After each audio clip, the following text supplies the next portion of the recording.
Praise the Lord. Akí wa kábọ̀ síwájú Ọlọ́run alààyè ní ìrọ̀lẹ́ yìí fún ẹ̀kọ́ tí ò ní orúkọ Jésù Olúwa. Bí a ti ń bẹ̀rẹ̀ jẹ́ kí a gbàdúrà.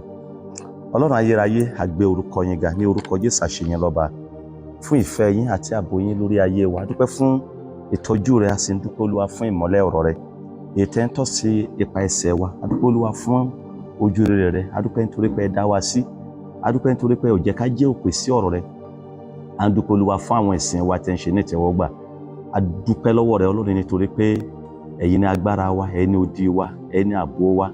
A dúpẹ́ láti ọjọ́ ìkíní títí fi di àkókò yìí. A yìn ọ́ nítorí pé ò fi wá sílẹ̀. A dúpẹ́ Olúwa fún ìjáde wa àti ìwọlé wa. A dúpẹ́ nítorí pé ò jẹ́ kí a sọnù kúrò nínú ìfẹ́ yín. A dúpẹ́ mú ayé wa tẹ̀síwájú sí i. A sì dúpẹ́ Olúwa fún àtìlẹ́yìn rẹ. A dúpẹ́ Olúwa fún ìkọ́ni rẹ. A dúpẹ́ fún ìtọ́ni rẹ nípa ti ara àti nípa ti ẹ̀mí. A dúpẹ́ lórí agbo ìjọ rẹ. A yìn ọ́ nítorí pé ò fi wá sílẹ̀ ẹnu ọ̀nà ipò pé ò jẹ́ ó borí agbo ìjọ rẹ. A dúpẹ́ fún ìgbé ayé alákòóso àgbà ìjọ yìí àti àwọn tí ẹ̀mí ẹ̀yàn Ọlọ́run fi tì wọ́n nínú iṣẹ́ ìránṣẹ́ náà. A dúpẹ́ Olúwa fún ìṣàkóso ẹ̀mí rẹ nínú agbo ìjọ rẹ. A yìn Ọlọ́run wa nítorí pé ẹ dára sí wa. Ọlọ́run gbogbo àgbáyé adé síwájú ní ti àṣálẹ́ yìí. À ń béèrè Olúwa kẹ́ wá kọ́ wa, ẹ̀mí mímọ́ kẹ́ bá wa sọ̀rọ̀ ní èdè tí yóò gbà yé wa. Ayé wa kí ó súnmọ́ yín sí, kẹ́ mú wa fẹ́ yín nípa ti ara àti nípa ti ẹ̀mí ju ohunkóhun lọ nínú ayé yìí, káyé wa kó lè ní ìtumọ̀ nígbà tá a bá fi ayé sílẹ̀ kí a lè dé ìjọba ẹ̀yàn Ọlọ́run. A sì ń béèrè Olúwa ní orúkọ Jésù kí ohunkóhun nínú ayé má ṣe gbà wá kúrò lọ́wọ́ yín, ṣùgbọ́n kẹ́ mú wa dúró nínú ìgbàgbọ́, kẹ́ mú wa jẹ́ mímọ́ sí yín, kẹ́ mú wa jẹ́ pípé sí yín ní òpin ìrìnàjò wa ká lè dé ọ̀dọ̀ rẹ.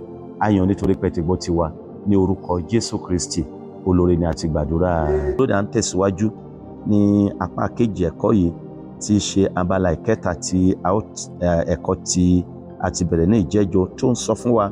Tí a kọ́kọ́ lọ nínú rẹ̀ náà ni mo pè ní kíkọ́ òfin Ọlọ́run. Kíkọ́ òfin Ọlọ́run, teaching God's commandment.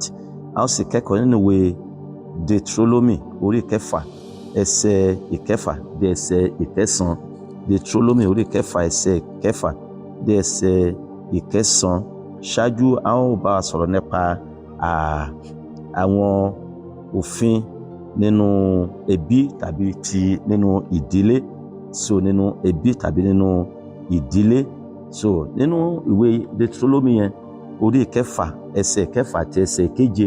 Ṣáájú ní ìjẹ́jọ́ a bá wa sọ nípa nígbà tá a bá ń sọ nípa Deuteronomy pé a pè ní ìwé òfin kejì tí Mósè kọ, tí ó sì ń bá àwọn ènìyàn Ísírẹ́lì sọ. A sọ fún wa pé kì í ṣe òfin mìíràn tó yàtọ̀ sí òfin mẹ́wàá tí Ọlọ́run fún àwọn ènìyàn Ísírẹ́lì nípasẹ̀ Mósè ní orí òkè Sinai, ṣùgbọ́n ó tún ṣe àtúnsọ rẹ̀, ó tún ṣe àtẹnumọ́ rẹ̀ fún àwọn ènìyàn wọ̀nyí bí wọ́n ti ń múra láti wọ ilẹ̀ Kénáánì. Èyí ni Mósè ti mọ̀ nítorí pé Olúwa ti fi dá lójú wípé kò ní lè wọ ilẹ̀ Kénáánì. Òun náà sì ti mọ̀, ṣùgbọ́n Olúwa jẹ́ kí ó mọ̀ pé òun yóò fi gbogbo ilẹ̀ náà hàn fún un, àṣùgbọ́n kò ní lè ní àǹfààní láti wọ ilẹ̀ Kénáánì nítorí wípé Olúwa wípé nítorí pé òun àti Árónì wọn bu ọlá fún òun níwájú ìjọ àwọn ènìyàn Ísírẹ́lì ní ibi omi Mẹ́ríbà. Ó gbàdúrà wípé èrè iṣẹ́ wa, iṣẹ́ ìsìn wa nínú ayé kò ní já sásán ní orúkọ Jésù. Ìjọba Ọlọ́run èyí tí a sì ń gbàdúrà tí a sì ti torí rẹ̀ ń kọ́ ẹ̀kọ́ láti lè gbé ìgbé ayé wa nínú ayé ní agbára Ọlọ́run, a ó débẹ̀ ní orúkọ Jésù. Ní ẹsẹ̀ ìkẹfà àti ẹsẹ̀ ìkeje ó ní àti ọ̀rọ̀ wọ̀nyí tí mo pa láṣẹ fún ọ ní òní kí ó máa wà ní àyà rẹ, kí ìwọ kí ó sì máa fi wọ́n kọ́ àwọn ọmọ rẹ gidigidi, kí ìwọ kí ó sì máa fi wọ́n ṣe ọ̀rọ̀ yìí sọ nígbà tí ìwọ bá jókòó nínú ilé rẹ, àti nígbà tí ìwọ bá rìn ní ọ̀nà, àti nígbà tí ìwọ bá dùbúlẹ̀, àti nígbà tí ìwọ bá dìde. À ń sọ nípa àwọn ọ̀rọ̀ Ọlọ́run, àwọn ìlànà àti òfin Ọlọ́run fún àwọn ènìyàn wọ̀nyí tí Mósè ń bá wọn sọ ṣáájú bẹ̀rẹ̀ nínú ilé. A rí pé òfin mẹ́wàá yìí òun náà ni Ọlọ́run ti jẹ́ kí Mósè kí ó kọ, iná ni a ti kọ sí ara òkúta awẹ́ méjì ní tí a pè ní wàhálà fún àwọn ènìyàn wọ̀nyí kí wọ́n lè máa rántí, kí wọ́n má bàa gbàgbé ní ìgbà gbogbo tí wọ́n bá ń wò ní ara awẹ́ òkúta méjì náà tí a pè ní wàhálà.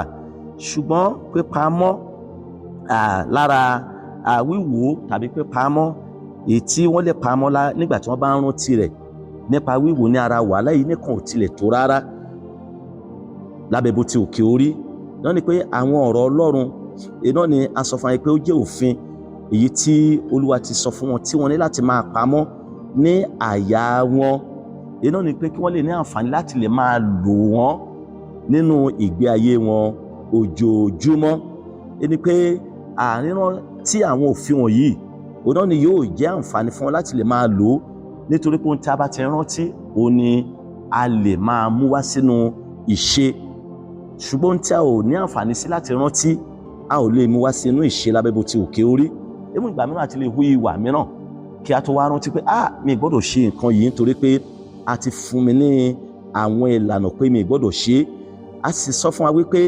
rántí àwọn òfin wọ̀nyí òun náà ni ó jẹ́ kókó ọ̀rọ̀ èyí tí jẹ́ wípé Ọlọ́run fẹ́ kí àwọn ènìyàn yìí máa ṣe tàbí Mósè láti lè máa gbé nípa wọn ní ojoojúmọ́ bí wọ́n ti ń lọ nínú ìrìn àjò àti bí wọ́n ti múra láti wọ ilẹ̀ Kénáánì. Then the same applies today. Study the scripture is very important.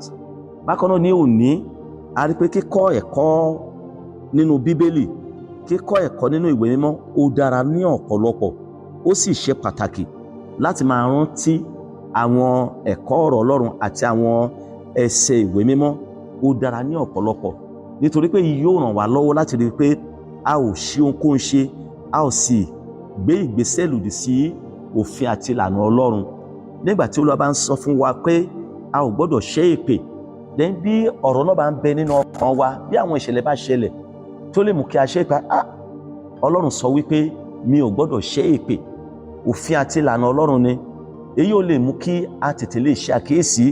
This one will help us to caution ourselves from cursing anybody or even our domestic animals. So ṣùgbọ́n bí kò bá sí nínú ọkàn wa wípé Ọlọ́run sọ fún wa pé a ò gbọ́dọ̀ ṣẹ́ èpè a ó ti bara jẹ́ a ó ti máa ṣẹ́ èpè fún àwọn ènìyàn tàbí fún ẹranko nínú ilé wa tí wọ́n hu àwọn ìwà kan tí yẹ wípé bóyá ó dùn wá tàbí tí ó mú ìbànújẹ́ bá wa. Bákan náà a rí i pé lónìí yìí ẹ̀kọ́ Ọlọ́run gbọ́dọ̀ bẹ̀rẹ̀ nínú ilé wa nítorí wípé nínú ilé ni ìpilẹ̀ṣẹ̀ àwùjọ ti bẹ̀rẹ̀ láì kò sí ìdílé kò sí àdúgbò láì kò sí àdúgbò kò sí ìlú láì kò sí ìlú kò sí ìjọba ìbílẹ̀ láì kò sí ìjọba ìbílẹ̀ kò sí ìjọba ìpínlẹ̀ láì kò sí ìjọba ìpínlẹ̀ kò sí orílẹ̀-èdè láì kò sí orílẹ̀-èdè ṣe ni kò sí àgbáyé. Ẹ jẹ́ kí a wò in a sequential order bí a ṣe lè sọ wípé ayé yìí wà a rí pé gbogbo ayé tí a ń sọ nípa rẹ̀ tí a wà nínú rẹ̀ bó ṣe wà gbogbo àwọn ẹ̀kọ́ yìí bẹ̀rẹ̀ látinú ìdílé lẹ́yìn ọkọ àti aya àti ọmọ.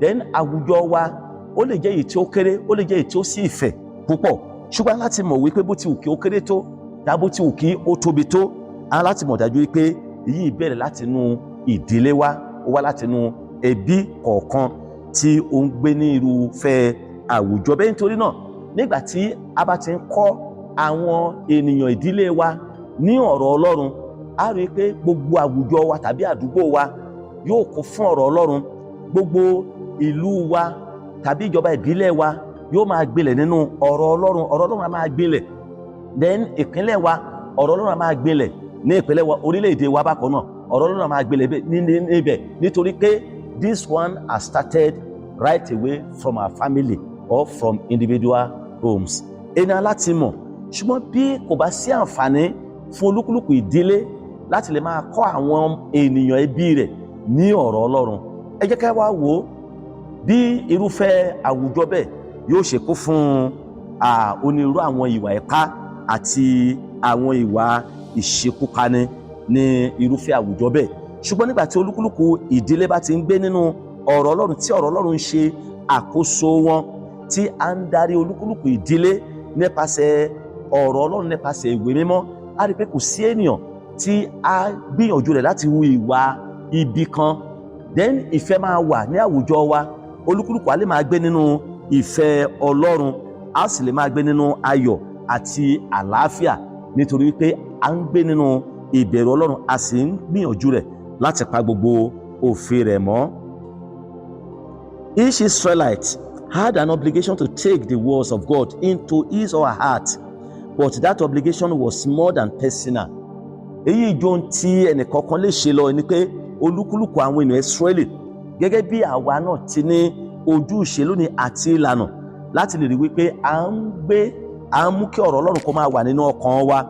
Nígbà tí ọ̀rọ̀ Ọlọ́run bá ti ń gbé nínú ọkàn wa, tí ọ̀rọ̀ Ọlọ́run sì ń ṣe atọ́nà wa tó ń darí wa, then bí ohun tí a sọ fún wa, a lè rí pé à ń gbé pẹ̀lú ara wa nínú àlàáfíà láìkùtilẹ̀ sí ìjà tàbí ìbínú lábẹ́ bó ti òkè orí. Then gbogbo àwọn ènìyàn Ísírẹ́lì pàápàá jùlọ àwọn bàbá ni a sì ń béèrè láti rí wípé wọ́n ń ṣe àjọpín ọ̀rọ̀ yìí pẹ̀lú àwọn ọmọ wọn. Amen and amen. Then ṣíṣe àjọpín ọ̀rọ̀ yìí ó gbọ́dọ̀ máa jẹ́ láti àkókò dé àkókò, wọ́n sì gbọ́dọ̀ máa ṣe àtẹnumọ́ rẹ̀ pàápàá jùlọ nígbà tí àwọn ọmọ bá ń bẹ nítòsí. Bóyá à ń jẹun ni a lè máa sọ ọ̀rọ̀ Ọlọ́run, then bóyá a sì ń rìn lọ ní ojú ọ̀nà àǹfààní wà láti máa sọ ọ̀rọ̀ Ọlọ́run. Then bóyá nígbà tá a fẹ́ lọ sùn ni, a rí pé ìdí náà tí ó fi ṣe pàtàkì ní ọ̀pọ̀ ìgbà nígbà tí a bá ń dàgbà tàbí àwọn ọmọ wa ń dàgbà, then láàárọ̀ a lè gba àdúrà, ká kọ orin, ká ka ọ̀rọ̀ Ọlọ́run, kí a sì ṣe àyẹ̀wò ọ̀rọ̀ Ọlọ́run fún àkókò díẹ̀, then kí a gba àdúrà kí olúkúlùkù tó máa lọ sí ẹnu iṣẹ́ òòjọ́ rẹ̀. Then bákan náà nígbà tí a bá ń bẹ nínú oko tàbí níbi ọjà, a gbọ́dọ̀ rí pé àwọn ẹ̀kọ́ wọ̀nyí kò gbọ́dọ̀ fi wá sílẹ̀, torí wípé nígbà tá a bá fi àwọn ọ̀rọ̀ Ọlọ́run wọ̀nyí ṣe atọ́nà wa, then yóò máa tọ́ wa, yóò máa kọ́ wa, yóò máa darí wa sípa ti ìfẹ́ Ọlọ́run. Nínú ìwé Éfésù, ẹ jẹ́ kí a wo orí ìkẹfà, ìwé Epistele Paulu sí ìjọ Éfésù. Mo ka orí ìkẹfà ẹsẹ̀ ìkẹrin. Éfésù orí kẹfà ẹsẹ̀ ìkẹrin, ó ní, àti ẹ̀yin bàbá, ẹ má ṣe mú àwọn ọmọ yín bínú, ṣùgbọ́n ẹ máa tọ́ wọn nínú ẹ̀kọ́ àti ìkìlọ̀ Olúwa. Ẹ̀yin bàbá àti ìyá, ẹ máa tọ́ àwọn ọmọ yín ní ìbẹ̀rù àti ní ìkìlọ̀ Ọlọ́run, ẹ má ṣe mú wọn bínú. Then a gbọ́dọ̀ rí pé à ń bá àwọn ọmọ wa sọ̀rọ̀, a sì ń kọ́ wọn ní ìbẹ̀rù Ọlọ́run. A sì ní láti jẹ́ kí òfin Ọlọ́run àti ìlànà Ọlọ́run kó di mímọ̀ fún wọn lábẹ́ bó ti òkè orí. Then a rí ọ̀pọ̀ àwọn ìdílé tó jẹ́ wípé nígbà tí ìyá bá dáná, á gbé sí orí ọmọ rẹ̀, á ní kó lọ bá ń gbé fún ọ̀rẹ́kùnrin abánidẹ́ṣẹ̀. Then kí ni ohun tí ìyá ti ń kọ́ ọmọ yẹn? Ìyá yẹn ti ń kọ́ ọmọ ní ohun tí ò dára. Then tàbí ní ọ̀pọ̀ ìgbà bóyá ẹnìkan ń bọ̀ wá sínú ilé wa, àti rí, ṣùgbọ́n a ò fẹ́ kí ó rí wa tàbí a ò fẹ́ ní ohunkóhun láti bá ṣe papọ̀. Then a sọ fún ọmọ wa wípé wo tẹ́ni tó ń bọ̀ yẹn bá ti dé, sọ fún wípé èmi ò sí nílé. Ó yẹ kí a ti mọ̀ wípé a ti ń kọ́ ọmọ yẹn ní bí a ti ṣe ń pa irọ́. Then bí ẹni bá sì dé, màmá rẹ̀ ń kọ́, màmá mi ò sí nílé, a sì wà nínú yàrá sì ń gbọ́, ṣùgbọ́n nítorí pé a ti sọ fún ọmọ yẹn pé kí ó sọ fún wípé a ò sí nílé.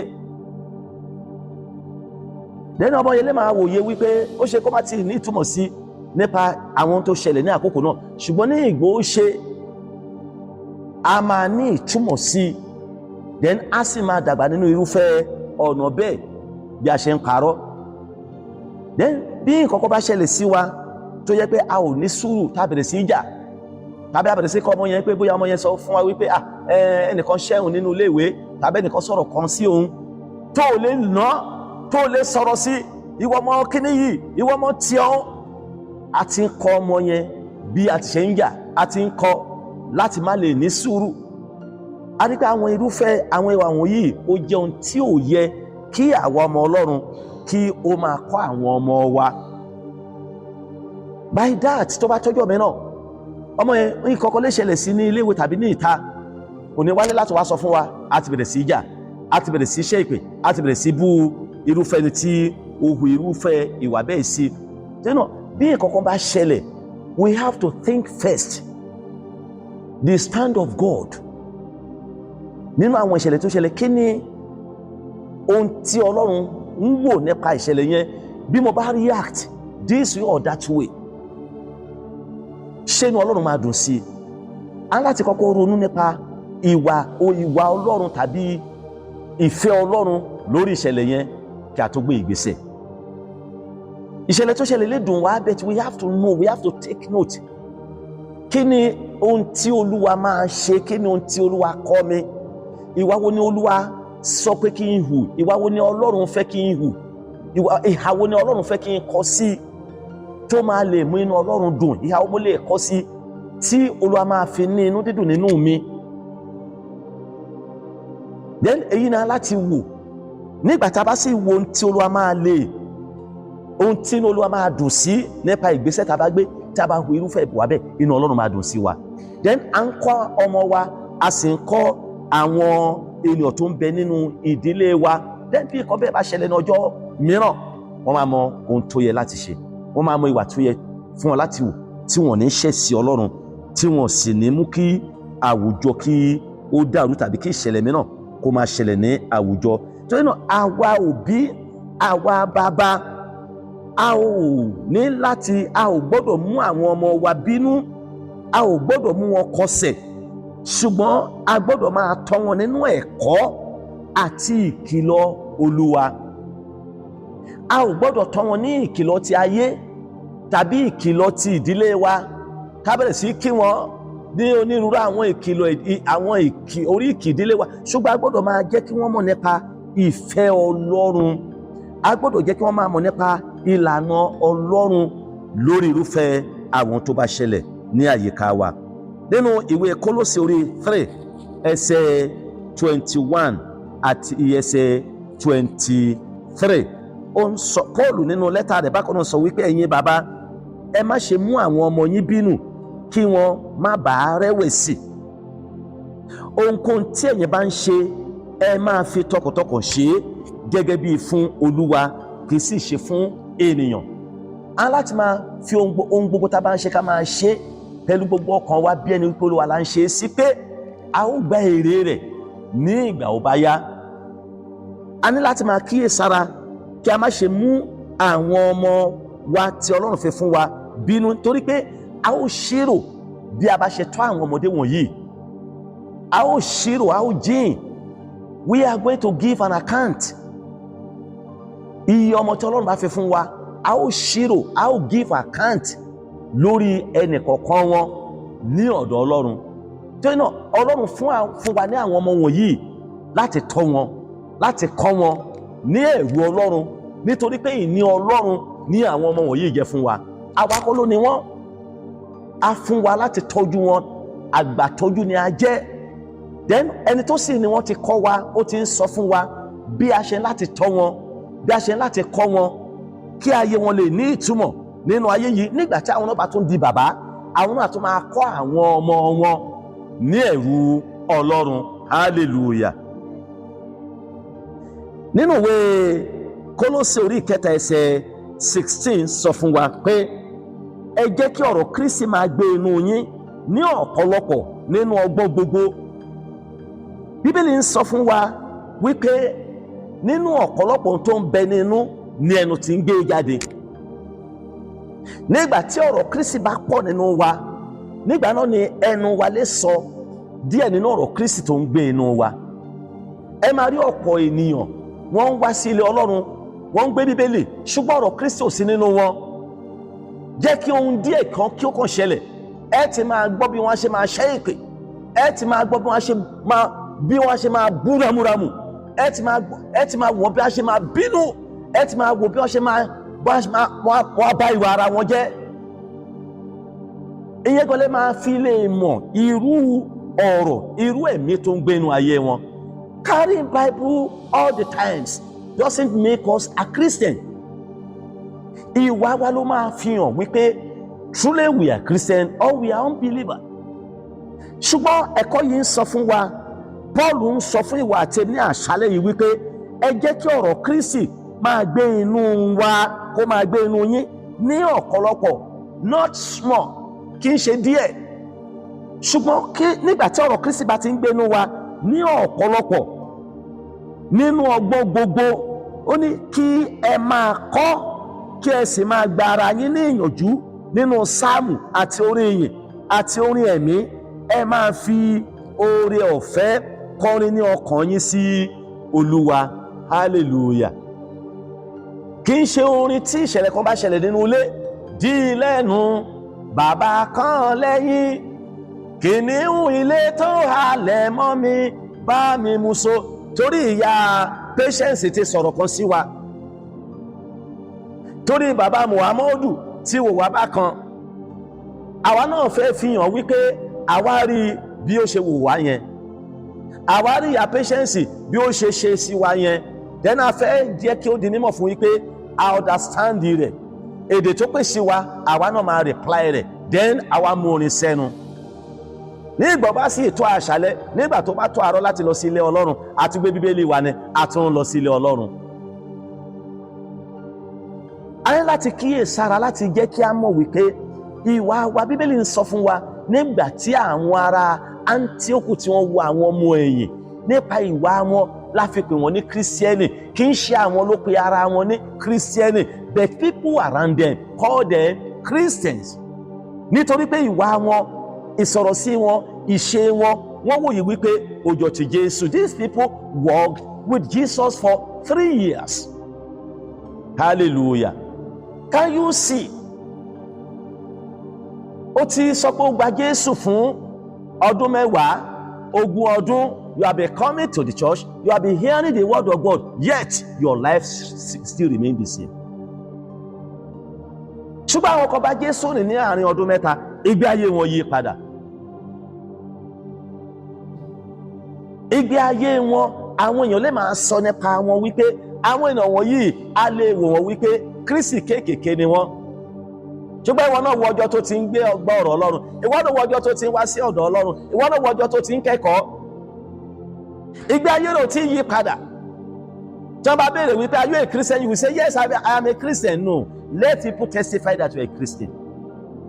Let people say about you that you are a Christian. Let the people around you tell somebody that that sister, that brother is a Christian. Èyí pé nígbà tí ọ̀rọ̀ Kristi bá ti ń gbénu wa ní ọ̀pọ̀lọpọ̀, ọ̀rọ̀ ìdíbàjẹ́ kò ní lè rí ààyè nínú ọkàn wa. Ọ̀rọ̀ ìjà kan, ọ̀rọ̀ ìbínú kan, ọ̀rọ̀ asọ̀ kan, ọ̀rọ̀ wàhálà kò ní lè rí ààyè nínú ọkàn wa, nítorí wípé ọ̀rọ̀ Kristi pọ̀ nínú ọkàn wa. Hallelujah.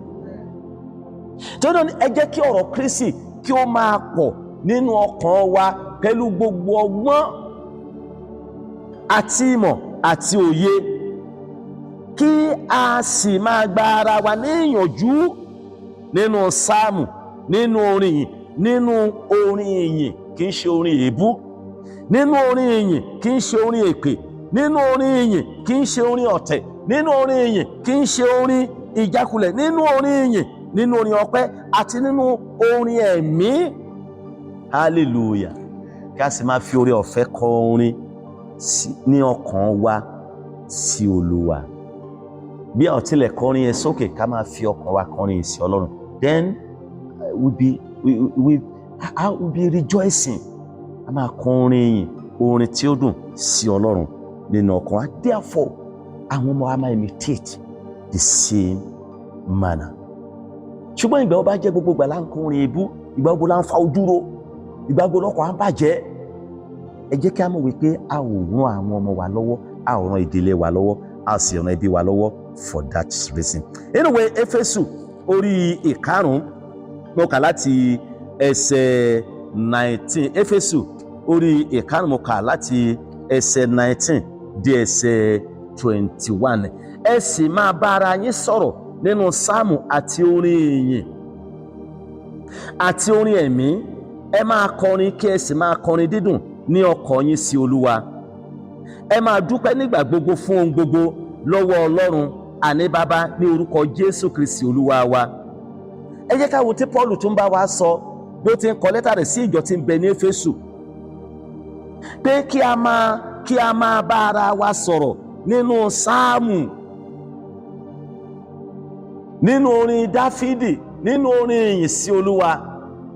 Bí ìkọ̀kọ̀ bá ṣẹlẹ̀, ó sì ti ń sọ fún wa pé ká máa yin Olúwa ní pé nínú orin ìyìn àti nínú orin ẹ̀mí, orin tó ní ìmísí Ọlọ́run, orin tí ó ní ìtọ́ni Ọlọ́run, orin tí ń mú ọkàn ènìyàn ru sí ìfẹ́ Ọlọ́run, orin ìrúsókè, orin agbára Ọlọ́run, orin tí ń sọ títóbi Ọlọ́run, orin tí ń sọ ìwàláyé Ọlọ́run.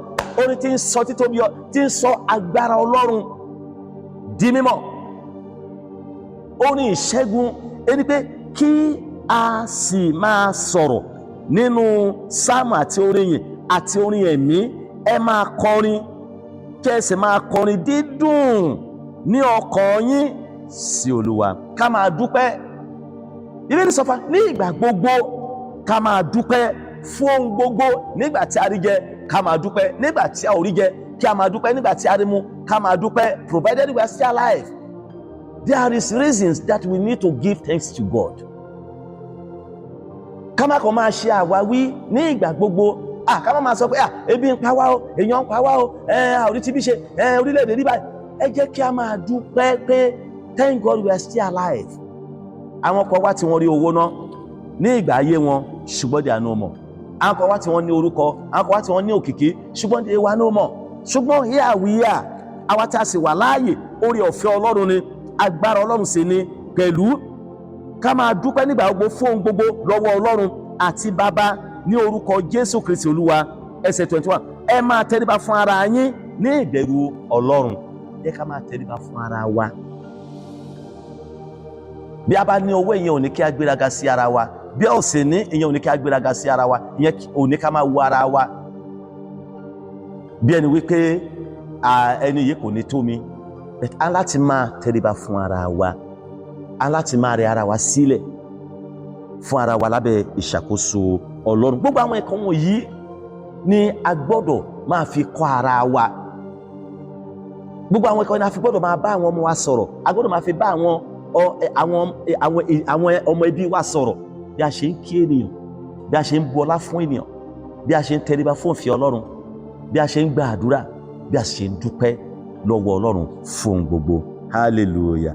Nínú ìwé Òwe, ẹ jẹ́ kí a wo orí ìkẹta, mo ka ẹsẹ̀ ìkẹfà, ẹsẹ̀ karùn-ún àti ẹsẹ̀ ìkẹfà. Ìwé Òwe orí kẹta, ẹsẹ̀ karùn-ún àti ẹsẹ̀ kẹfà. Ó ní, fi gbogbo àyà rẹ gbẹ́kẹ̀lé Olúwa, má sì ṣe tẹ̀ sí ìmọ̀ ara rẹ. Gbogbo àwọn ẹ̀kọ́ ní ẹ̀kọ́ àti ìlànà Ọlọ́run tí a gbọ́dọ̀ máa kọ́ àwọn ọmọ wa àti àwọn ìdílé wa. Ẹ fi gbogbo ọkàn yín gbẹ́kẹ̀lé Olúwa. Nígbà tá a bá wà ní iléèwé, fi gbogbo ọkàn rẹ gbẹ́kẹ̀lé Olúwa. Nígbà tá a wà ní ojú ọ̀nà, fi gbogbo ọkàn rẹ gbẹ́kẹ̀lé Olúwa. Nígbà tá a wà níbi ọjà wa, fi gbogbo ọkàn rẹ gbẹ́kẹ̀lé Olúwa. Nígbà tá a wà ní ibikíbi, fi gbogbo ọkàn rẹ gbẹ́kẹ̀lé Olúwa. Má sì ṣe tẹ̀ sí ìmọ̀ ara rẹ. A lè ní ìmọ̀ wípé mo máa ṣe nǹkan yìí báyìí, mo máa ṣe tibẹ̀ báyẹn, bí mo ṣe máa ṣe ní eléyìí. But let us think, ṣé bí mo ṣe sọ pé mo máa ṣe yẹn ó bá ìfẹ́ Ọlọ́run mu? Tó náà, ẹ jẹ́ kí a fi gbogbo ayé wa, gbogbo ọkàn wa gbẹ́kẹ̀lé, kí a sì máa tẹ̀ sí ìmọ̀ Ọlọ́run ní ìgbà gbogbo. Ẹsẹ̀ kẹfà ní, mọ̀ ọ́ ní gbogbo ọ̀nà rẹ, o yóò sì máa tọ́ ipa ọ̀nà rẹ. A gbọ́dọ̀ mọ Ọlọ́run ní gbogbo ọ̀nà wa. Tí a bá ti mọ Ọlọ́run ní gbogbo ọ̀nà wa ní ìgbà gbogbo, ní ìgbà náà ni yóò máa tọ́ wa, yóò máa darí wa, yóò sì máa ṣe ìkẹ́ wa, yóò máa dáàbò rẹ̀ bò wá, yóò sì máa ràn wá lọ́wọ́ ní ìgbà gbogbo, ní àárọ̀, ní ọ̀sán, ní àṣálẹ́.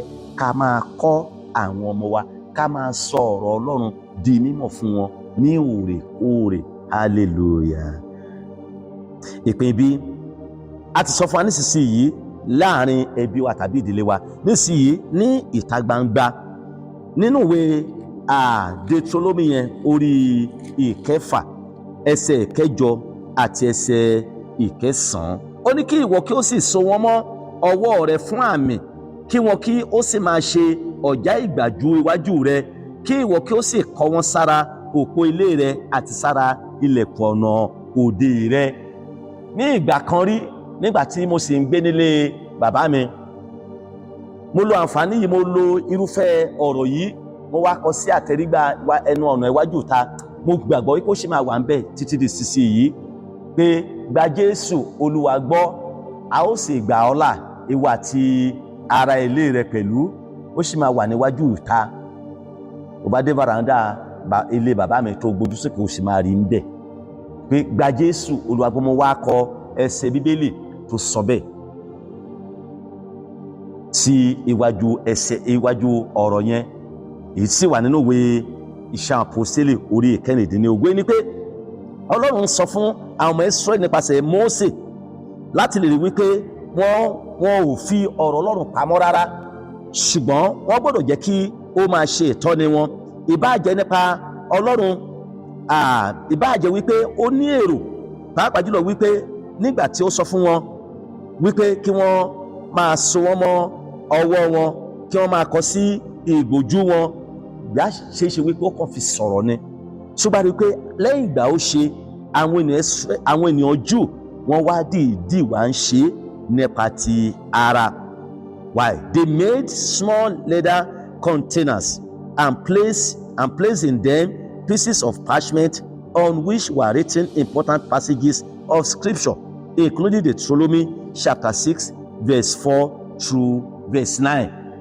A rí pé wọ́n wá ṣe awọ kan, wọ́n wá kọ àwọn ọ̀rọ̀, àwọn ẹsẹ̀ ìwé mímọ́ sínú rẹ̀, tó jẹ́ wípé wọ́n máa ń gbé sí àyà wọn. Ó lè jẹ́ bíi 10, òfin 10 yẹn máa wà ńbẹ̀, wọ́n ti mọ̀ tó túmọ̀ sí, tàbí kí wọ́n ṣe sí ìgbójú wọn. Bí ènìyàn bá ti rí, a ti mọ̀ wípé Júù ní eléyìí. Then èyí ń fún ọ ní àǹfààní láti lè máa rántí gbogbo àwọn ìlànà àti òfin Ọlọ́run tí Olúwa ti fún nípasẹ̀ Mósè. Then a sì sọ fún wa wípé ní ọ̀pọ̀ ìgbà awọ tí wọ́n ṣe yìí, ní ìgbà mìíràn tí wọ́n bá ń lọ síbi ní àkókò àdúrà, wọ́n máa ń so mọ́, wọ́n máa ń wọ̀ sí orí ẹ̀wù wọn. Then these boxes were the phylacteries that are mentioned in New Testament. Iná ni a pè ní ọ̀já ìgbàjú, ètí jẹ́ pé ìwé Matthew 23 ẹsẹ̀ 5 tí ó sọ fún wa nínú ni pé wọ́n máa ń wọ̀. A rí ọ̀pọ̀lọpọ̀ àwọn aṣọ àwọn àlùfáà mìíràn, wọ́n máa ṣe àmì sí, wọ́n ti mọ̀ àmì tó yẹ pé wọ́n máa fi mọ̀ pé ẹsẹ̀ ọ̀rọ̀ Ọlọ́run kan ni ó sọ báyìí. Mìíràn wọ́n lè kọ sí àyà, mìíràn ó lè jẹ́ pé apá ló máa, ara aṣọ ọwọ́ báyìí ló máa wà, mìíràn ó lè wà lẹ́yìn, mìíràn ó lè wà ní ara fìlà tí wọ́n máa ń dé nígbà tí wọ́n bá wà ní àkókò àdúrà, tó bá ń gba àdúrà. Gbogbo àwọn ẹ̀kọ́ ni àwọn Júù tí wọ́n ń ṣe nípa ti ara. Ó ṣeéṣe kó jẹ́ pé Ọlọ́run kàn ń sọ fún wọn wíṣẹ́bà, àdìpẹ́ àwọn ènìyàn Ísírẹ́lì wọ́n ń ṣe àwọn ẹ̀kọ́ yẹn láti lè rí pé wọn ò gbàgbé àwọn òfin àti ìlànà Ọlọ́run. Israelites also took literally the commandment to write these verses upon the doorposts of their houses and on their gates. Àdìpẹ́ àwọn ènìyàn Ísírẹ́lì ṣe ni wọ́n tún nípa ti ara ṣe ni wọ́n tún mú àwọn ìlànà yìí, wọ́n á mú ẹsẹ̀ ọ̀rọ̀ Ọlọ́run, wọ́n á kọ sí àtẹ̀rígbà ilé wọn gẹ́gẹ́ bí wọ́n ṣe sọ. Then wọ́n lè kọ sí ara òpó ilẹ̀kùn méjèèjì, wọ́n lè kọ sí ara ilẹ̀kùn.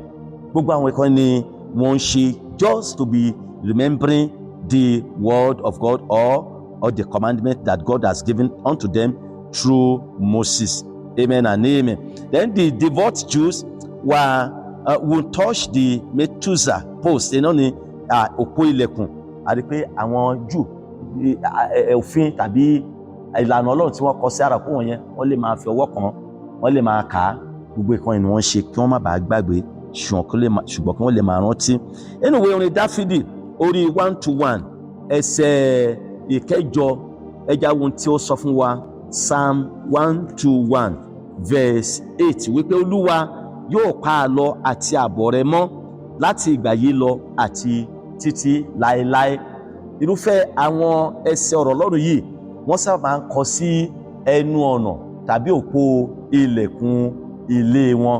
Ìní pé nígbà tí wọ́n bá ń jáde, Olúwa yóò pa àlọ rẹ àti àbọ̀ rẹ yóò pa ọ́ mọ́ láti ìgbà yìí àti títí láéláé.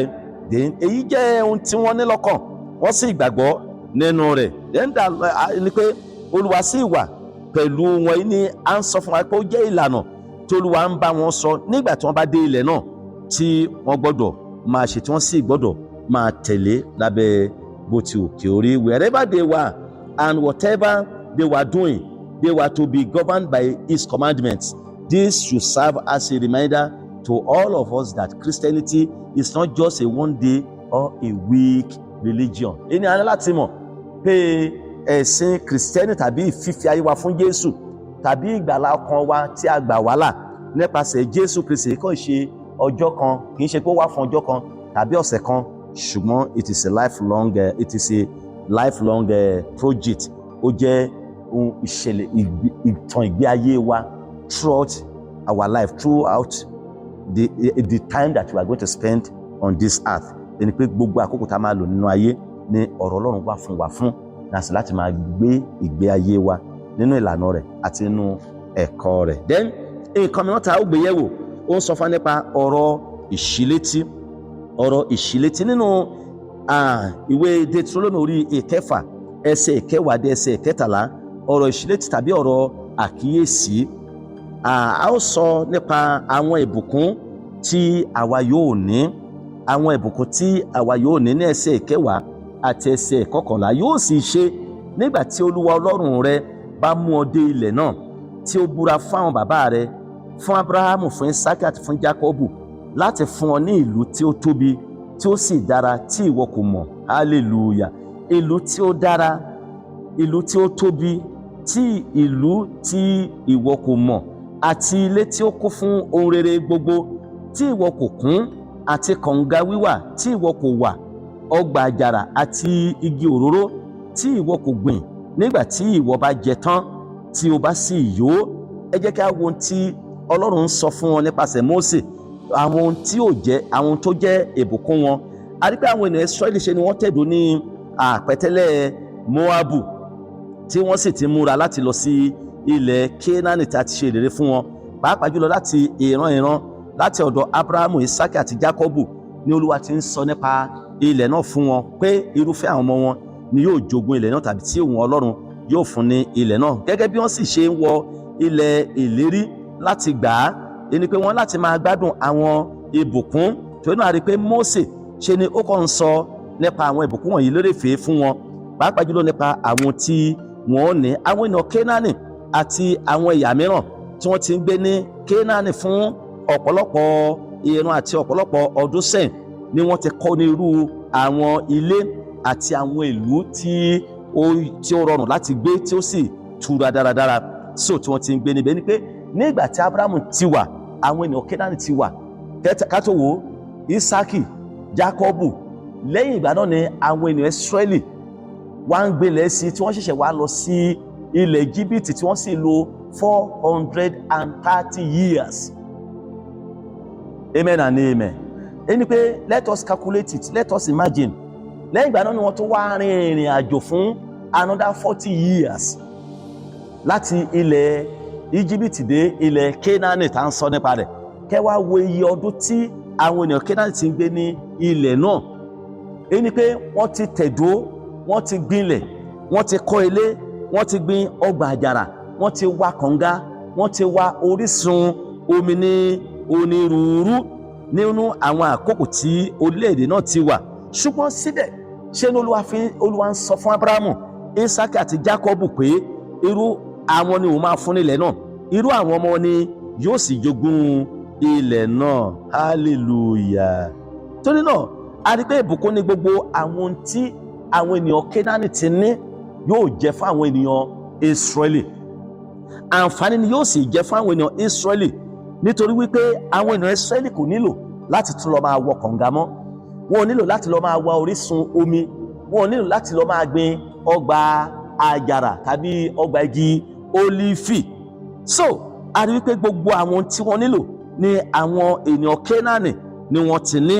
The vineyards and olive tree were already planted. So gbogbo àwọn ẹ̀kọ́ ni àwọn ènìyàn Kénáánì ti gbìn, ọgbà ólífì, ọgbà igi èso, igi àjàrà, akọ̀ǹga, everything. So tí àwọn ènìyàn Ísírẹ́lì nílò fún ìgbé ayé wọn ni àwọn ènìyàn wọ̀nyí ti ní tẹ́lẹ̀. Had the Israelites been moving into an unoccupied land, they would have been faced with the arduous task of providing all of these things for themselves. Ìbá jẹ́ pé ilẹ̀ tó jẹ́ pé kì í ṣe pé àwọn kan ti ń gbé ibẹ̀ ni wọ́n ṣẹ̀ṣẹ̀ fẹ́ lọ sí, àwọn láṣẹ̀ṣẹ̀ lọ máa wú igi, àwọn láṣẹ̀ṣẹ̀ máa kọ́ ilé, àwọn láṣẹ̀ṣẹ̀ máa wá kànga, wọ́n láṣẹ̀ṣẹ̀ máa wá orísun omi. Then you will see that it won't be so easy for them. It will be so comfortable for them. So they will not even be pleased at all. Wọ́n ṣe máa tẹ̀dó, wọ́n ṣe máa kọ́ àgọ́, wọ́n ṣe máa gbẹ́ kànga, wọ́n ṣe máa ṣe ti bí. A rí pé o máa kí àwọn tó gbin èso àjàrà kó tó wù, kó tó dàgbà, kó tó máa so. Then can you see? Ṣùgbọ́n a rí pé gbogbo àwọn ẹ̀kan yìí ni Ọlọ́run ti mú kí àwọn ènìyàn Kénáánì kí ó ti ṣe sílẹ̀. Oh my God. Bíbélì ń sọ níbí kan wípé àwa ni yóò jẹ́ ọ̀rọ̀ kèfèrí. Mo gbàdúrà pé ó jẹ́ ọ̀rọ̀ kèfèrí lórúkọ Jésù. So gbogbo àwọn kan ní aláti mọ̀, ní aláti ní wípé Ọlọ́run wa Ọlọ́run ìyanu ni, Ọlọ́run wa Ọlọ́run àánú ni, Ọlọ́run wa Ọlọ́run alágbára ni. Then ohun tí Ọlọ́run máa ṣe ló máa ṣe fún wa. Àwọn nǹkan ìgbà mìíràn tó yẹ pé ó yẹ kí àwa kó máa ṣe iṣẹ́, Ọlọ́run lè ti pèsè ènìyàn kan sílẹ̀ tá a máa ṣe iṣẹ́ tí àwa yóò jẹ owó tá a nù. Ọlọ́run lè ti pèsè ẹnìkan sílẹ̀ tó yẹ pé ó kọ́ máa fún wa lówó tàbí ó kọ́ máa ṣe àwọn nǹkan kan tó yẹ pé yóò mú kí ògo Ọlọ́run kó bú jáde nínú ayé wa, kó ṣe nínú ayé wa. Àwọn nǹkan mìíràn tá a ò ṣiṣẹ́ fún, God can just provide it suddenly tó jẹ́ wípé a máa jọ wá lójú. Amen and amen.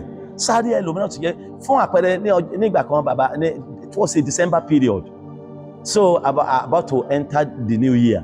So bàbá Adébóyè sọ pé Ọlọ́run ní ó máa ra mọ́tò fún ẹnìkan kí a tó wọ January 1.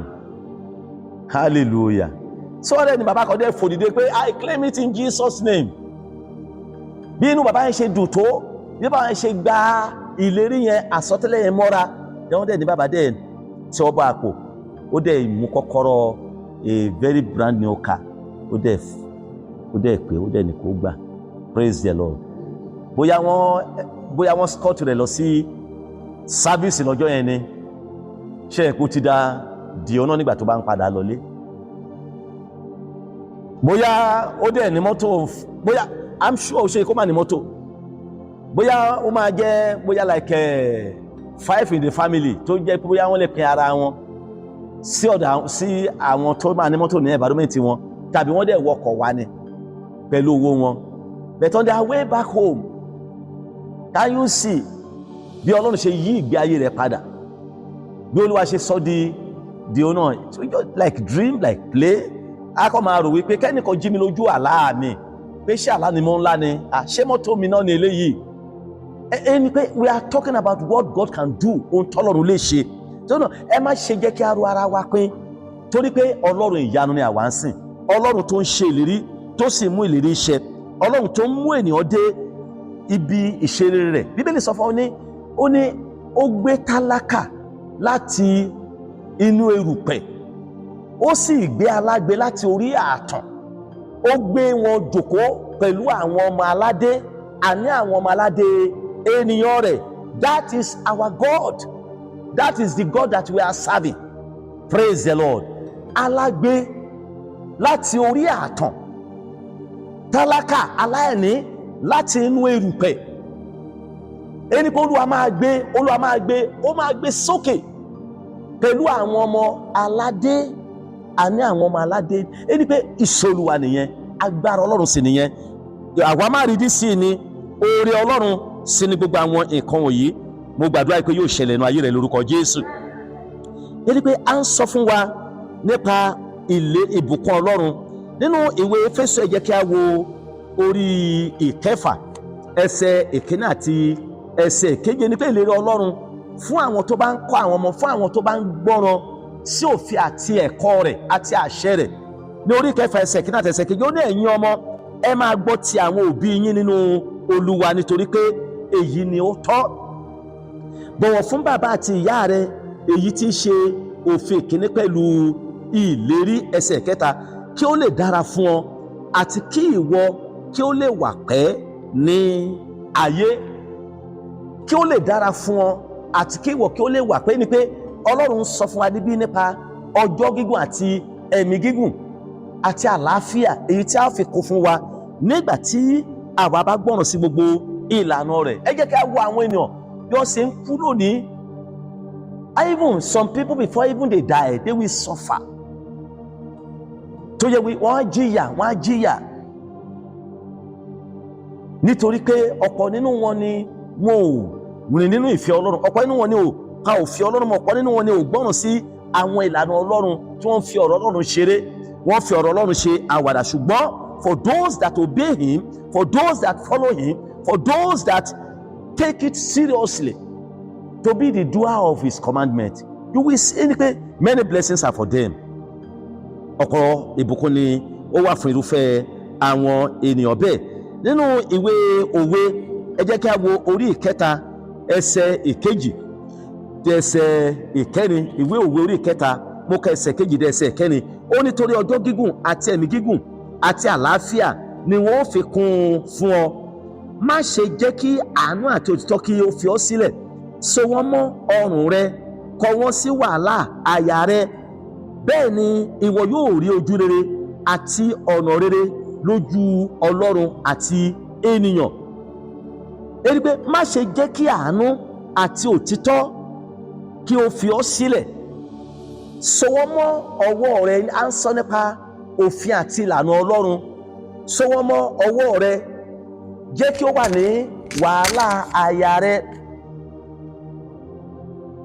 Èyí tí a so mọ́ àyà ò tó. Ọ̀pọ̀ àwọn ènìyàn ló máa so Bíbélì mọ́ àyà tí wọ́n á kọ àwọn ẹ̀gbà àwọn ọ̀rọ̀ Ọlọ́run sí ẹ̀gbà ọwọ́ tí wọ́n á so mọ́ ọwọ́ wọn. Ṣùgbọ́n síbẹ̀ tí wọ́n ṣe ń dá ìṣe sí Ọlọ́run, tí wọ́n ṣe ń rìn lòdì sí ìlànà Ọlọ́run. Ṣùgbọ́n nígbà tí ó bá ń bẹ nínú ọkàn wa, tó bá ń bẹ nínú àyà, tó bá ń bẹ nínú wa, Bíbélì sọ fún ní ọ̀rọ̀ rẹ ni mo pamọ́ ní ọkàn àyà mi kí èmi kí ó má bàa ṣẹ̀ sí ọ. Ọ̀rọ̀ Ọlọ́run tí a pamọ́ ní àyà wa, òun ni ó lè ràn wá lọ́wọ́, ló lè fún wa ní oore ọ̀fẹ́ láti má ṣe ṣẹ̀ sí Ọlọ́run. Ṣùgbọ́n ọ̀rọ̀ Ọlọ́run tí a mọ̀ ní orí wa, that's why you see many people, they can quote series of Bible passages. Wọ́n lè máa quote ọ̀rọ̀ Ọlọ́run, wọ́n lè máa quote Bíbélì láti Genesis to Revelation. Genesis chapter so verse says. Wọ́n á dẹ̀ máa kà á. Tó bá dẹ̀ ń wò, they will not miss an iota. Bí wọ́n ṣe ń quote rẹ̀, bí wọ́n ṣe ń quote rẹ̀. Ṣùgbọ́n go and look at their life. Go and look at their behaviour. Ṣáà sí wọn dénú ilé kó wá wo irúfẹ́ èèyàn tí wọ́n jẹ́. Sí wọn dé ibi iṣẹ́ kó wá wo irú ẹ̀dá ènìyàn tí wọ́n yà. Sí wọn dé ìdílé wọn kó wá wo irú ìgbé ayé tí wọ́n ń gbé. You will know that gbogbo èyí tí wọ́n kò so mọ́ ara wọn yẹn, gbogbo èyí tí wọ́n kò ń kálẹ̀ ní wọn yẹn pé ọ̀rọ̀ Ọlọ́run wí báyìí, ọ̀rọ̀ Ọlọ́run wí báyìí. They know it, they learn it at their head. Wọn ò ká, wọn ò mọ̀ nínú ọkàn àyà wọn. Kò sí nínú ọkàn wọn láti máa ṣe àṣàrò lórí rẹ̀, tàbí láti máa ronú lórí rẹ̀, tàbí láti máa jẹ́ kí ó máa tọ́ wọn nínú ìgbé ayé wọn ojoojúmọ́. Ṣùgbọ́n ẹ̀yin ènìyàn mi nínú Olúwa, nígbà tá a bá ti ń gbé pẹ̀lú ọ̀rọ̀ Ọlọ́run, ẹ jẹ́ wo tí Jésù sọ fún wa nínú ìwé Jòhánù orí 15. Ó ní èmi ni àjàrà, ẹ̀yin ni ẹ̀ka, bàbá mi ni olùṣọ́gbà, ẹ̀ka ni a jẹ́. Hallelujah.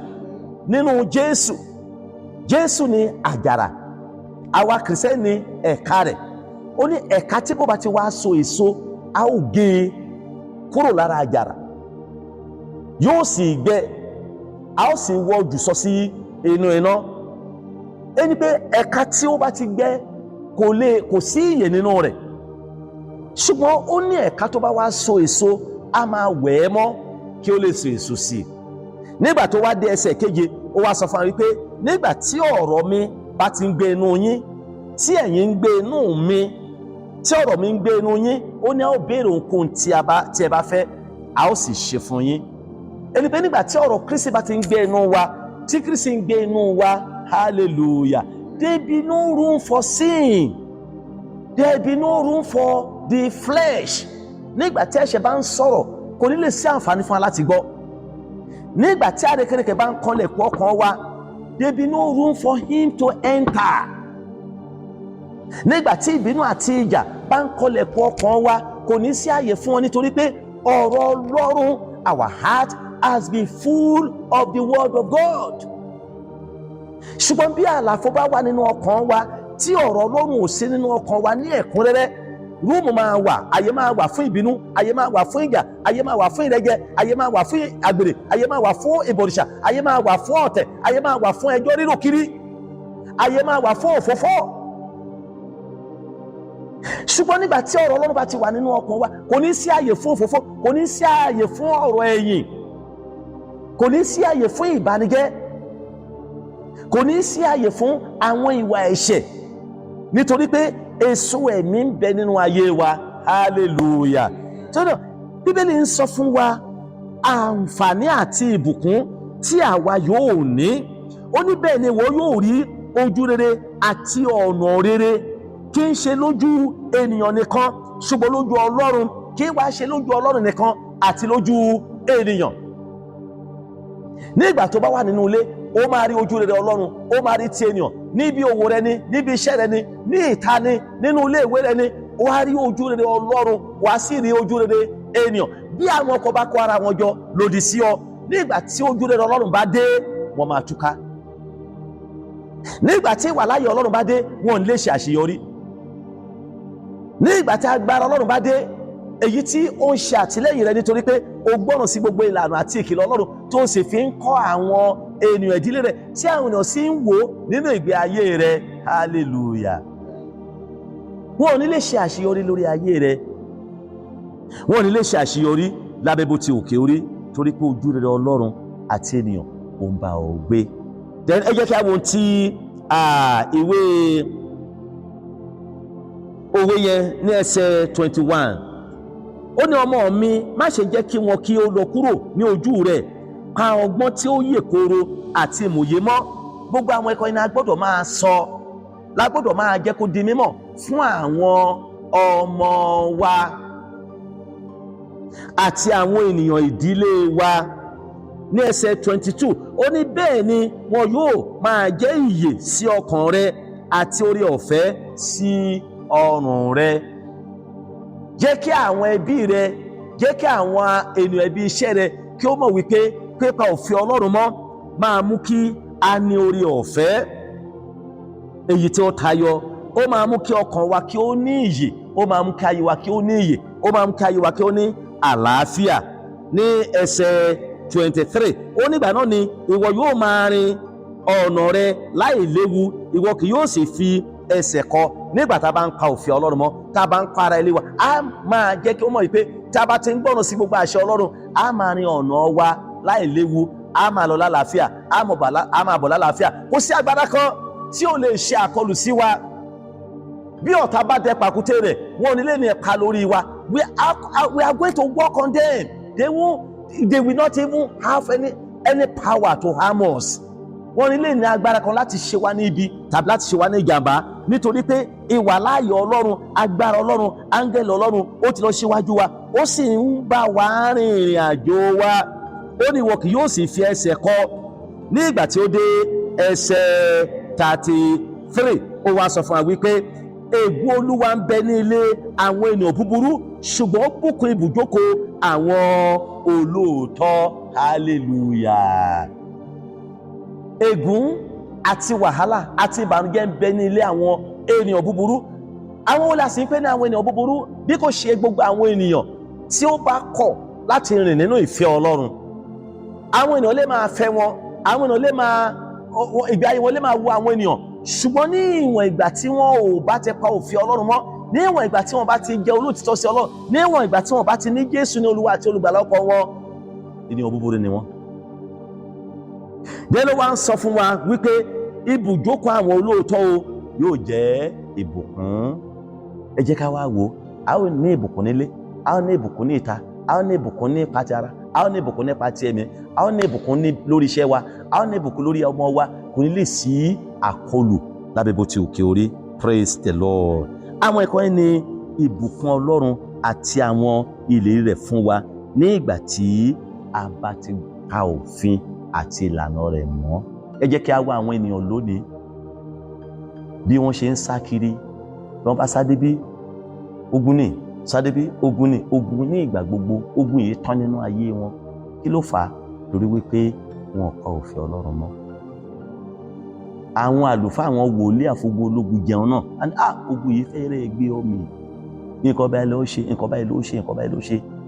Èyí tí wọ́n bá fi sọ fún wọn, ẹ fi ayé fún Jésù, ẹ pa òfin rẹ̀ mọ́. Gbogbo tó ń lé yín wọ̀nyí, bí ẹ bá ti fi ayé fún Jésù, ẹ ò nílò láti sá kiri. Wọ́n tẹ̀ nílé lé yín mọ́, torí wípé agbára Ọlọ́run àti yìnyín ká. Torí ẹ ti di ti Jésù, ẹ ti di ti Ọlọ́run. Ó ní ẹ ó jẹ́ ọmọkùnrin mi, ẹ ó jẹ́ ọmọbìnrin mi, èmi yóò sì gbà yín. Hallelujah.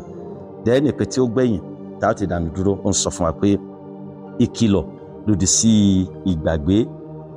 Bí ènìyàn bá wá gbàgbé òfin Ọlọ́run sọ ká má ṣe gbàgbé òfin àti ìlànà rẹ̀. Ní ẹsẹ̀ 12 àti ẹsẹ̀ 13 ìwé Deuteronomy verse 12 and verse 13. Ó sọ fún wa pé kíyèsára rẹ̀ kí ìwọ kí ó má bàa gbàgbé Olúwa tí ó mú ọ láti ilẹ̀ Íjíbítì jáde wá kúrò ní oko ẹrú. Bẹ̀rù Olúwa Ọlọ́run rẹ kí ó sì máa sìn kí ó sì máa búra ní orúkọ rẹ̀. Ṣáájú ní ẹsẹ̀ 11 yẹn ó ní àti ilé tí ó kún fún ohun rere gbogbo tí ìwọ kò kún, àti kànga wíwà tí ìwọ kò wà, ọgbà àjàrà àti igi òróró tí ìwọ kò gbìn, nígbà tí ìwọ bá jẹ tán tí o bá sì yó. Kíyèsára rẹ kí ìwọ kí ó má bàa gbàgbé Olúwa tí ó mú ọ láti ilẹ̀ Íjíbítì jáde wá kúrò ní oko ẹrú. Ẹ jẹ́ kí a wo ọ̀pọ̀ àwọn ènìyàn nígbà tí wọ́n ti ní Jésù, tí wọ́n ti ní ìgbàlà. Wọ́n á máa rìn nínú ìfẹ́ Ọlọ́run, wọ́n á máa kọ òfin Ọlọ́run mọ́, wọ́n á máa gbọ́ràn sí gbogbo àwọn ìlànà rẹ̀. Kò sí ohun tó bá fẹ́ ṣe, wọ́n á lọ bá àlùfáà, pásítọ̀ mi, mo fẹ́ ṣe nǹkan kan, báwo ni mo ṣe máa ṣe? Má ṣe o, ó léwu, wọ́n á sì gbọ́. Ṣùgbọ́n jẹ́ kí ara wọn ó balẹ̀ tán, jẹ́ kí wọ́n lówó tán, jẹ́ kí wọ́n ní iṣẹ́ tán, jẹ́ kí wọ́n ní ilé tán, jẹ́ kí wọ́n ní ọkọ̀ tán, jẹ́ kí wọ́n ní aya, jẹ́ kí wọ́n ní ọkọ, jẹ́ kí wọ́n bí ọmọ. Yẹ́ wá wò, ìgbéraga wá dé, òdodo ara ẹni á wá dé. Ìgbà yẹn àwọn á mọ̀ pé mo fúnra mi lè control life mi. Anytime I want to do, I don't need to tell my pastor again. Even I even have knowledge more than my pastor. I can read Bible, I can pray, I can fast. Amen and amen.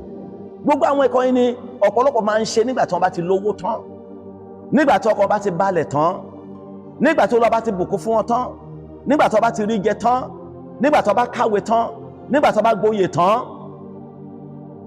Wọ́n wá ní àkókò láti sin Ọlọ́run, wọ́n wá ní àkókò mọ́ láti wọ ojú Olúwa, wọ́n wá ní àkókò mọ́ fún Ọlọ́run. Ó wá kó ẹ̀kọ́ kan tí ń bá ráyè, ìgbà náà ni mo lè lọ sí ilé Ọlọ́run. Ṣùgbọ́n tí mi bá dẹ̀ ráyè, dáìsọ̀ tí ń bá ráyè mo máa wá, tí mi bá ráyè kò sí èèyàn tó máa mú mi. Truly nobody will arrest you. Ṣùgbọ́n mo dájú wípé o ti ń ṣe àìgbọ́ràn, o ti gbàgbé ọ̀rọ̀ Ọlọ́run. Ṣé ni Mósè parí gbogbo ṣíṣe àyẹ̀wò àti àwọn ìbùkún èyí tí ó ń dúró de àwọn ènìyàn náà ní ilẹ̀ ìlérí. Ṣùgbọ́n ṣe ni ó wá fún ọ ní ìkìlọ̀ tó ní ìrònú, ẹ kíyèsára. Bí àìní ṣe ní ìdánwò tirẹ̀, bẹ́ẹ̀ náà ni ọrọ̀ ní ìdánwò tirẹ̀. Ẹ̀yin ènìyàn, òṣì àìní ní ìdánwò tirẹ̀. Bí a bá wà ní ipò àìní, ìdánwò lè dé láti jalè, láti mú ohun tí ò yẹ fún wa láti mú, láti dán wa wò. Bẹ́ẹ̀ ni nígbà tí ènìyàn bá sì tún ní ọ̀pọ̀lọpọ̀ ọrọ̀, ìdánwò tún lè dé. Ọba Solomoni fi gbàdúrà pé ó ní Olúwa má ṣe fún mi ní ọrọ̀ àníjù, kí n má bàa tàpá sí ọ, kí n má bàa wípé ta ní iṣẹ́ Ọlọ́run, má sì ṣe jẹ́ kí n tòṣì, kí n má bàa ṣẹ̀ ọ. Ṣùgbọ́n Olúwa fún mi ní ohun tó tó mi jẹ, ohun tó tó mi ná. Hallelujah. Ẹlòmíràn ìbá dé ìjọba Ọlọ́run tó bá jẹ́ pé kò lówó, tó bá jẹ́ pé kò lọ́rọ̀. Ṣùgbọ́n torí pé ó wá lọ́rọ̀, kí ló ṣẹlẹ̀ tá a fi rí yín? Mọ́tò iná nẹ̀. Kí ló ṣẹlẹ̀ tá a fi rí ibi iṣẹ́ iná nẹ̀? Kí ló ṣẹlẹ̀ tá a fi rí yín nínú ilé Ọlọ́run? Kò tiẹ̀ sáyè. I'm sorry. Throughout the day, I was busy. Iṣẹ́ tó jẹ́ pé ayé la wá dé bá, òwò tó jẹ́ pé ayé la wá dé bá, ohun tó gbogbo yòó ta lè nínú ayé la wá dé bá wọn. A ó sì fi wọ́n lẹ̀ lọ́jọ́ kan. Mósè ń sọ fún àwọn ènìyàn, ẹ kíyèsára o, torí kànga yẹn tẹ́ ò gbẹ́ tẹ́ ò wà tán ti wà kẹ́ tó dé. Èso àjàrà àti igi ólífì tó ti wà ń bẹ̀ kẹ́ tó débẹ̀.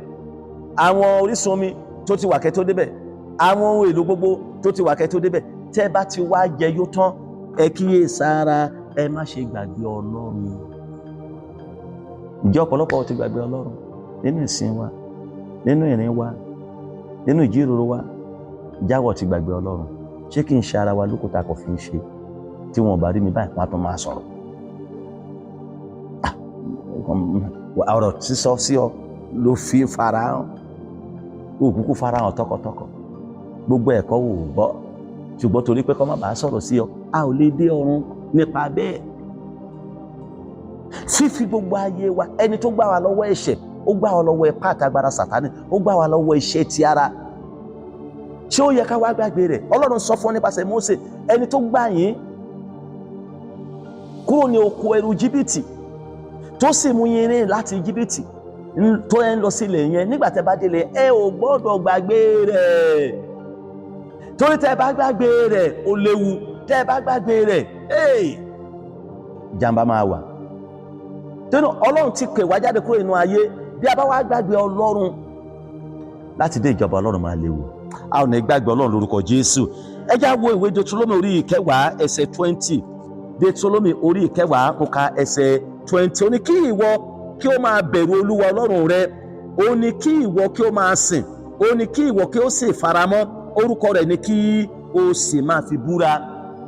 Bí a bá fẹ́ràn Ọlọ́run a ó bẹ̀rù rẹ̀, kì í ṣe jíjáyà, ṣùgbọ́n a ó ka òfin rẹ̀ mọ́, a ó rìn nínú ìlànà rẹ̀ gbogbo. Nínú ìwé Matthew ẹja wo orí 9 ẹsẹ̀ 10. Matthew orí 9 mo ka ẹsẹ̀ 10.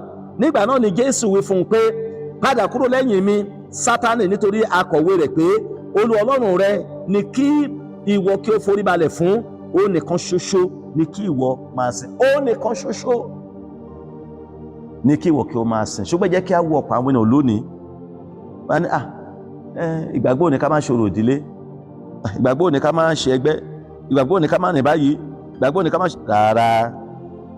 Olúwa Ọlọ́run wa nìkan ni a gbọ́dọ̀ sìn. Nínú ìwé Fílípì mo ka orí 2 ẹsẹ̀ 7 àti ẹsẹ̀ 8.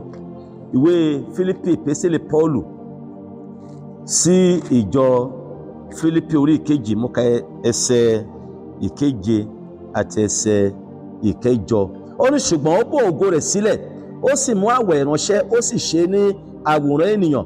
Nígbà tí a sì ti rí ní ìrí ènìyàn, ó rẹ ara rẹ̀ sílẹ̀, ó sì tẹríba títí di ojú ikú, àní ikú orí àgbélébùú. Jésù nìyẹn. Bákan náà ẹ jẹ́ ká tẹríba, ẹ jẹ́ ká rẹ ara wa sílẹ̀ lábẹ́ ìṣàkóso Ọlọ́run, ẹni tí ó fẹ́ wa, ẹni tí ó sì rà wá, ẹni tí ó sì gbà wá kúrò lọ́wọ́ ipá àtagbára Sátánì. Amen and amen. So, mo kà síwájú. The people would be equipped to face and overcome this temptation if they took to heart the words Moses spoke to them. If they would fear the Lord and obey him and guide their children in doing so, they will know the continued blessing of God. Bí wọ́n bá pa òfin Ọlọ́run mọ́, èyí tí Mósè ti sọ fún wọn, ìbùkún yẹn wọ́n á máa gbádùn rẹ̀ lọ, wọ́n á máa gbádùn rẹ̀ lọ. Ṣùgbọ́n bí wọ́n bá gbọ́ o, tí wọ́n sì tẹ̀lé, ó léwu púpọ̀. Mo gbàdúrà wípé a ò ní pàdánù ìbùkún Ọlọ́run lórí ayé wa. Ẹ jẹ́ ká ka àwọn ẹsẹ̀ Bíbélì wọ̀nyí nínú ìwé Hébérù mo ka orí 10 ẹsẹ̀ 19 dé ẹsẹ̀ 22. Hébérù orí 10 ẹsẹ̀ 19 dé ẹsẹ̀ 22. Ní ará, ǹjẹ́ bí a ti ní ìgboyà láti wọ inú ibi mímọ́ nípasẹ̀ ẹ̀jẹ̀ Jésù, nípa ọ̀nà tuntun àti ààyè tí ó yà sí mímọ́ fún wa, àti láti kọjá aṣọ ìkélé nì, èyí nì ní ara rẹ̀, àti bí a ti ní àlùfáà gíga lórí ilé Ọlọ́run, ẹ jẹ́ kí a fi òtítọ́ ọkàn súnmọ́ tòsí ní ẹ̀kún ìgbàgbọ́, kí a sì wẹ ọkàn wa mọ́ kúrò nínú ẹ̀rí ọkàn búburú, kí a sì fi omi mímọ́ wẹ ara wa nù. Nínú ìwé Hébérù orí 12 mo ka ẹsẹ̀ 15 dé ẹsẹ̀ 17. Hebrews chapter 12 verse 15 through verse 17. Ó ní ẹ máa kíyèsára kí ẹnikẹ́ni kí ó má ṣe kùnà oore ọ̀fẹ́ Ọlọ́run, kí gbòǹgbò ìkorò kan kí ó má bàa hù sókè kí ó sì yọ yín lẹ́nu. Ọ̀pọ̀lọpọ̀ a sì ti ipa rẹ̀ di àìmọ́, kí ó má bàa sí àgbèrè kan tàbí aláìwà bí Ọlọ́run bí Ésáù, ẹni tí ó torí òkèlè oúnjẹ kan ta ogún ìbí rẹ̀. Nítorí ẹ̀yin mọ̀ pé lẹ́yìn náà ni àní nígbà tí ó fẹ́ láti jogún ìbùkún náà, a kọ̀ ọ́ nítorí kò rí ààyè ìrònúpìwàdà, bí ó tilẹ̀ ti fi omijé wá gidigidi. Ẹsẹ̀ 25 rẹ̀ wípé kíyèsí kí ẹ má ṣe kọ ẹni tí ń kìlọ̀, nítorí bí àwọn wọ̀nnì kò bá bọ́ nígbà tí wọ́n kọ ẹni tí ń kìlọ̀ ní ayé, mélòó ni àwa kì yóò bọ́, àwa tí ó pẹ̀yìndà sí ẹni tí ń kìlọ̀ láti ọ̀run wá. Nínú ìwé Hébérù orí 13 ẹsẹ̀ 2 àti ẹsẹ̀ 7, ó ní kí ìfẹ́, ẹsẹ̀ 1 mo ti bẹ̀rẹ̀, kí ìfẹ́ ara kí ó wà títí. ẹsẹ̀ 2, ẹ má ṣe gbàgbé láti máa ṣe àlejò, nítorí pé nípa bẹ́ẹ̀ ni àwọn ẹlòmíràn ṣe àwọn áńgẹ́lì ní àlejò láìmọ̀. ẹsẹ̀ 7, ẹ máa rántí àwọn tí wọ́n jẹ́ olórí yín, tí wọ́n ti sọ ọ̀rọ̀ Ọlọ́run fún yín, kí ẹ máa ro òpin ìwà ayé wọn, kí ẹ sì máa ṣe àfarawé ìgbàgbọ́ wọn. Amen. Bí a bá ní ìbéèrè. Bí a bá ní ìbéèrè lábẹ́ ẹ̀kọ́ yìí, inú òpin ẹ̀kọ́ náà a ti kọ́ wa lónìí nípa kíkọ́ òfin Ọlọ́run nínú ẹbí wa ní ìta gbangba. A sì bá a sọ nípa ọ̀rọ̀ ìṣílétí tàbí kíkíyèsí. A sì ti bá a sọ nípa àwọn ìbùkún èyí tí àwa yóò ní. A sì bá a sọ nípa ìkìlọ̀ lòdì sí ìgbàgbé. Bí a bá gbàgbé ọ̀rọ̀ náà, ó ní ewu, ó sì jẹ́ ìparun. Mo gbàdúrà pé a ò ní parun lórúkọ Jésù. Bí ó bá sì bẹ̀rẹ̀ jáde lórí ẹsẹ̀ wájà sọ fún Ọlọ́run, Olúwa mo dúpẹ́ lọ́wọ́ rẹ fún oore ọ̀fẹ́ mìíràn tẹ́ fún mi ní àṣálẹ́ yìí láti tún gbọ́ láti ọ̀dọ̀ rẹ. Ọlọ́run ẹ ṣé o. Olúwa jọ̀wọ́ ràn mí lọ́wọ́ agbára láti máa kọ́ àwọn ọmọ mi, láti máa kọ́ ìdílé mi ní ẹ̀kọ́ rẹ, ní ọ̀rọ̀ rẹ. Olúwa gbé wá ayé mi, èmi tí mo sì jẹ́ ọmọ, agbára àti oore ọ̀fẹ́ láti jẹ́ olùgbọ́ àti olùṣe àwọn ọ̀rọ̀ rẹ tí àwọn òbí mi bá ń kọ́ mi, tí àwọn ìránṣẹ́ rẹ bá ń kọ́ mi, tàbí tí mo bá ń kà nínú ọ̀rọ̀ rẹ. Olúwa gbé wá ayé mi, jẹ́ kí àwọn ìbùkún wọn ní àwọn ìlérí rẹ wọn ní kó wá sí ìmúṣẹ lórí ayé mi. Má jẹ́ n gbàgbé ọ̀rọ̀ rẹ, má jẹ́ n gbàgbé ẹ̀kọ́ rẹ, má jẹ́ n gbàgbé ìlànà rẹ fún ayé mi. Nínú ayé yìí kí n lè rí ojú rere rẹ àti ojú rere ènìyàn, àti kí n lè máa rin ìrìn mi láì léwu. Nígbà tí n bá fayé sílẹ̀ kí n lè dé ìjọba rẹ. Jẹ́ kí a sọ di àdúrà. Bàbá, ní orúkọ Jésù, Ọlọ́run ayérayé, mo gbé yín ga fún ìfẹ́ rẹ. Mo dúpẹ́ Olúwa fún ọ̀rọ̀ rẹ. Mo dúpẹ́ Olúwa fún àǹfààní mìíràn èyí tẹ́ fi fún mi ní àṣálẹ́ yìí láti wà níwájú rẹ. Ọlọ́run, mo dúpẹ́ lọ́wọ́ rẹ. Ṣé Olúwa gba ọpẹ́ mi, Olúwa gba ẹ̀yìn mi. Olúwa, mo dúpẹ́ nítorí pé ẹ ò fẹ́ kí n sọnù, ẹ ò fẹ́ kí n ṣègbé. Mo dúpẹ́ fún ìgbàlá ọkàn mi lórúkọ Jésù. Ẹ ṣé o. Ẹ̀yin Ọlọ́run tó gba àwọn ọmọ Ísírẹ́lì kúrò ní ọwọ́ àwọn ará Íjíbítì. Mo sì ń dúpẹ́ nítorí pé ẹ gbà mí lọ́wọ́ agbára ẹ̀ṣẹ̀, ẹ gbà mí lọ́wọ́ agbára Sátánì, ẹ gbà mí lọ́wọ́ agbára ẹran ara. Ọlọ́run, mo ń dúpẹ́. Mo dúpẹ́ fún ìgbàlá ọkàn mi. Ẹ ṣé Olúwa. Mo ń gbàdúrà agbára àti oore ọ̀fẹ́ láti máa kọ́ àwọn ọmọ mi ní ẹ̀rù rẹ, ní ìkìlọ̀ rẹ, àti ní ìlànà rẹ, àti ní òfin rẹ, ní orúkọ Jésù. Olúwa gbé wá ayé mi. Jẹ́ kí àwọn ọmọ mi lè máa gbọ́ràn sí gbogbo àwọn ẹ̀kọ́ rẹ, ọ̀rọ̀ rẹ tí mo ń sọ fún àwọn ọmọ mi. Mo ń béèrè Olúwa agbára àti oore ọ̀fẹ́ tí wọ́n á fi dúró nínú rẹ̀, ní orúkọ Jésù. Olúwa bá mi rán sínú ayé wọn. Olúwa ṣe ìgbé ayé àwọn ọmọ mi ní ilé rẹ. Olúwa ṣe ọkàn wọn ní ibùgbé rẹ. Olúwa ṣe ayé mi ní ilé rẹ, ní orúkọ Jésù. Ọkàn mi ní ibùgbé rẹ. Olúwa, má jẹ́ n gbàgbé ọ̀rọ̀ rẹ. Ọlọ́run, jọ̀wọ́ agbára oore ọ̀fẹ́ láti máa gbé gẹ́gẹ́ bí ọ̀rọ̀ rẹ nínú ìgbé ayé mi ojoojúmọ́. Agbára láti máa rìn nínú ọ̀nà rẹ, nínú ìfẹ́ rẹ, nínú ìkìlọ̀ rẹ, ní orúkọ Jésù, tí wọ́n máa fi rìnrìn mi láì léwu, tí ó fi máa rí ojú rere rẹ àti ojú rere ènìyàn níbi gbogbo, lọ́nà gbogbo. Olúwa, gbé wá ayé mi ní àṣálẹ́ yìí, ní orúkọ Jésù ti Násárẹ́tì. Gbogbo iṣẹ́ ti ara, gbogbo ìfẹ́ ti ara, gbogbo ìfẹ́ ti ayé, gbogbo àrékérekè Sátánì lórí ayé mi, lórúkọ Jésù, ẹ máa sọ agbára yín nù. Nígbà tí ẹ̀ṣẹ̀ bá ń ṣẹ́wọ́ sí mi, nígbà tí àrékérekè bá ń ṣẹ́wọ́ sí mi, nígbà tí ìfẹ́kúfẹ̀ẹ́ bá ń ṣẹ́wọ́ sí mi, ní orúkọ Jésù ti Násárẹ́tì, agbára láti sá fún, agbára láti kọ̀ sílẹ̀, agbára láti borí rẹ̀, agbára láti ní ìṣẹ́gun lórí rẹ̀, lórúkọ Jésù. Olúwa, gbé wá ayé mi. Mo gbàdúrà, jẹ́ kí ọ̀rọ̀ rẹ kó máa kún inú ọkàn mi, ní orúkọ Jésù. Ọ̀rọ̀ rẹ jẹ́ kí ó máa di gbígbòòrò nínú ọkàn mi. Ọ̀rọ̀ rẹ kó máa pọ̀ ní orúkọ Jésù, ní ọ̀pọ̀lọpọ̀ nínú ọkàn mi.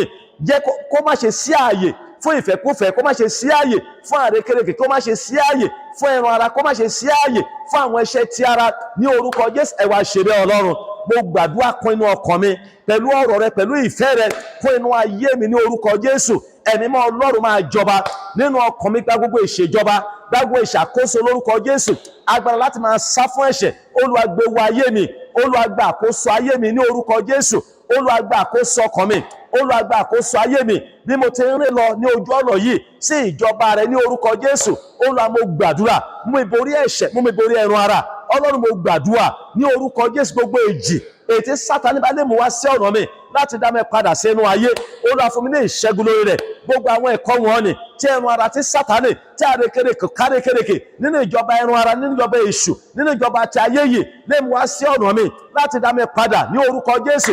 Gbogbo ìṣẹ́gun lórí wọn ní àṣálẹ́ yìí ní orúkọ Jésù. Olúwa fún mi ní ìṣẹ́gun lórí wọn ní orúkọ Jésù. Gbogbo ohun wọn ni, gbogbo ohun èlò èyí tí Sátánì lè fẹ́ lò lòdì sí ayé mi, mo bà wọ́n jẹ́ ní orúkọ Baba, mo bà wọ́n jẹ́ ní orúkọ Ọmọ, mo bà wọ́n jẹ́ ní orúkọ Ẹ̀mí Mímọ́. Olúwa sọ mí di òmìnira ní orúkọ Jésù. Mú mi tẹ̀síwájú ní ọ̀nà àjò yìí, Olúwa mú mi tẹ̀síwájú. Má jẹ́ n bojú wẹ̀yìn, nítorí a kọ wípé ẹni tó fi ọwọ́ rẹ̀ lé èlò ìtúlẹ̀ tó bojú wẹ̀yìn kò yẹ ní ìjọba rẹ̀ ní orúkọ Jésù. Mo ti fi ọwọ́ mi lé èlò ìtúlẹ̀, Olúwa jọ̀wọ́ má jẹ́ n bojú wẹ̀yìn ní orúkọ Jésù. Má jẹ́ n bojú wẹ̀yìn. Mo ń gbàdúrà fún ìfihàn ọ̀tun nípa rẹ ní orúkọ Jésù, nípa òfin rẹ ní orúkọ Jésù, nípa ìjọba rẹ ní orúkọ Jésù. Ìfihàn ọ̀tun ní orúkọ Jésù.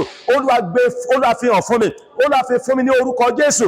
Olúwa mo ń gbàdúrà fún ìfihàn ìjọba Ọlọ́run, fún ìfihàn ẹbí ìyéni ní orúkọ Jésù. Olúwa máa fi hàn fún mi ní orúkọ Jésù. Máa fi hàn fún mi, Olúwa máa fi hàn fún mi, Ẹ̀mí Mímọ́ máa fi hàn fún mi. Olúwa máa ràn mí lọ́wọ́.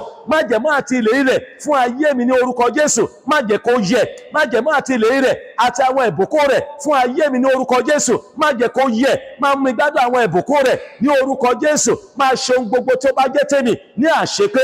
Olúwa máa gba iṣẹ́ ṣe nínú ayé mi, máa gba iṣẹ́ ṣe nínú ayé àwọn ọmọ mi, máa gba iṣẹ́ ṣe nínú ìdílé mi ní orúkọ Jésù. Jẹ́ kí ìdílé mi kó máa tẹ̀síwájú, jẹ́ kí àwọn ẹbí mi kó máa tẹ̀síwájú, jẹ́ kí àwùjọ yìí jẹ́ kí ó gba agbára Ọlọ́run, àwùjọ ìlú yìí jẹ́ kó gba agbára Ọlọ́run, ìjọ yìí jẹ́ kó gba agbára Ọlọ́run ní orúkọ Jésù. Ìpínlẹ̀ Èkìtì jẹ́ kó gba agbára Ọlọ́run, Nàìjíríà kó gba agbára Ọlọ́run. Ọlọ́run á máa yìn ọ́. Olúwa gba ìṣèjọba, gba ìṣàkóso. Olúwa máa ràn mí lọ́wọ́, má ṣe fi mí sílẹ̀, má ṣe kọ̀ mí sílẹ̀. Olúwa ràn mí lọ́wọ́ nígbà tí má kúrò nínú ayé yìí, mú mi dé ìjọba rẹ̀ ní orúkọ Jésù. Èṣù ẹ̀ṣẹ̀ má jẹ́ kí ó mú orúkọ mi kúrò ní ìjọba rẹ̀ ní orúkọ Jésù. Nínú ìwé ìyè rẹ tẹ́ ti kọ, má jẹ́ kí orúkọ mi ó di àwátì nínú ìwé ìyè rẹ tẹ́ ti kọ ní orúkọ Jésù. Má jẹ́ kí orúkọ mi ó sọnù ní orúkọ Jésù. Má jẹ́ kí n fi ìwà ara mi bá ara mi jẹ́. Ọlọ́run jọ̀wọ́, ìgbà díẹ̀ tí mo nílò nínú ayé má jẹ́ kí n fi sọ ayérayé ológo nù. Ìgbà díẹ̀ tí mo nílò nínú ayé má jẹ́ kí n fi sọ ayérayé ológo nù. Ìgbà díẹ̀ tí mo nílò nínú ayé má jẹ́ kí n fi sọ ayérayé ológo nù. Mú mi jogún ìjọba rẹ, má jẹ́ kí n lọ sọ́run àpáàdì. Olúwa kà mí yẹ ní orúkọ Jésù ní ibi ìyè lọ́hùn. Olúwa kà mí yẹ orúkọ mi nínú ìwé ìyè, orúkọ mi nínú ìwé ìyè, orúkọ mi nínú ìwé ìyè. Bàbá jàre, máma jẹ́ kẹ́ṣẹ̀ parẹ́.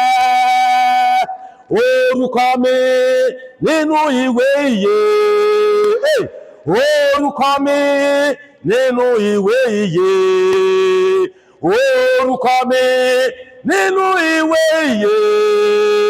Bàbá jàre, máma jẹ́ kẹ́ṣẹ̀ parẹ́. Olúwa má jẹ́ n sin àsìnà, má jẹ́ n sin àsìnà. Olúwa ràn mí lọ́wọ́, má jẹ́ n sin àsìnà ní orúkọ Jésù. Olúwa máa ṣe àwọn ẹ̀ṣẹ̀ mi ní ìtẹ́wọ́gbà. Ṣàánú fún mi Olúwa. Olúwa jẹ́ kí n borí délé. Má jẹ́ n kú sọ́nà bí èéfín ọkọ̀, má jẹ́ n kú sọ́nà bí èéfín ọkọ̀, má jẹ́ n kú sọ́nà bí èéfín ọkọ̀. Bẹ́ẹ̀ bá máa dé ní wákàtí ọ̀gànjọ́, Olúwa kà mí yẹ. Bẹ́ẹ̀ bá máa dé ní àkùkọ, Olúwa kà mí yẹ. Bẹ́ẹ̀ bá máa dé ní àárọ̀, Olúwa kà mí yẹ. Bó sì jẹ́ kú ló máa dé, Olúwa mú mi dé ìjọba rẹ̀. Ọlọ́run ẹ ṣé. Thank you Lord Jesus. Olúwa ẹ ṣé o. Thank you Lord. Thank you Lord. Thank you Lord. Thank you Lord. Ní orúkọ Jésù Kristi lé àti gbàdúrà.